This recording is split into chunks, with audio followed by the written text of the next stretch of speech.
Welcome to easy Susha's recipe. அனைவருக்கும் வணக்கம். இன்றைக்கி டிஃப்ரெண்ட்டான ஒரு சட்னி பண்ண போகிறோம். வாங்க பார்க்கலாம். எண்ணெய் 2 ஸ்பூன் ஊற்றி காஞ்சிடுச்சு. ஃபஸ்ட்டு உளுத்தம்பருப்பு, கருப்பு உளுத்தம்பருப்பு, பெருங்காயம் போட்டு வறுக்கிறோம். 2 காஞ்ச மிளகாய், பச்சை மிளகாய் போட்டு வதக்கிக்கிறோம்.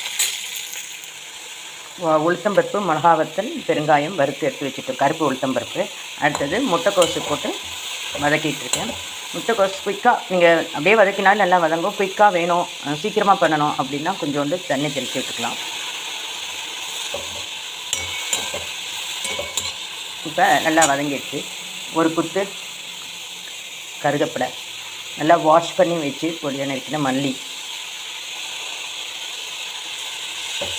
போட்டு நல்லா வதக்கி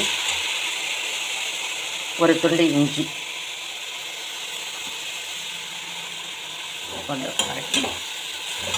ஓகே வீவர்ஸ், இப்போ மிக்ஸி ஜாரில் நம்ம ட்ரான்ஸ்ஃபர் பண்ணிட்டோம்.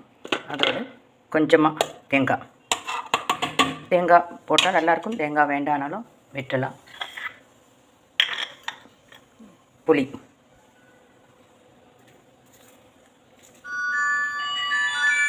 மிளகா நம்ம வறுத்து வச்சோம் இல்லைங்களா, அதெல்லாம். கருப்பு உளுத்தம்பருப்பு, 2 வரமிளகா, ஒரு பச்சை மிளகா, துண்டு இஞ்சி, இந்த உப்பு போட்டு இப்போ அரைக்க போகிறோம். என்ன பண்ணோம், ஃபஸ்ட்டு கருப்பு உளுத்தம்பருப்பு, மிளகா வத்தல், பெருங்காயம், பச்சை மிளகா வறுத்து வச்சுட்டோம்.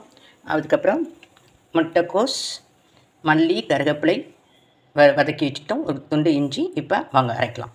முட்டைக்கோஸ் சட்னி அரைச்சிட்டு வந்தாச்சு. நீங்கள் முட்டைக்கோஸ் சட்னின்னு சொன்னால் தான் தெரியும், மற்றபடி தெரியாது. டேஸ்ட்டு நல்லாயிருக்கும். சப்ஸ்கிரைப் பண்ண வியூவர்ஸ்க்கு தேங்க்யூ. நியூ சப்ஸ்கிரைப் நீங்களும் பண்ணிட்டீங்களா? Thank you so much.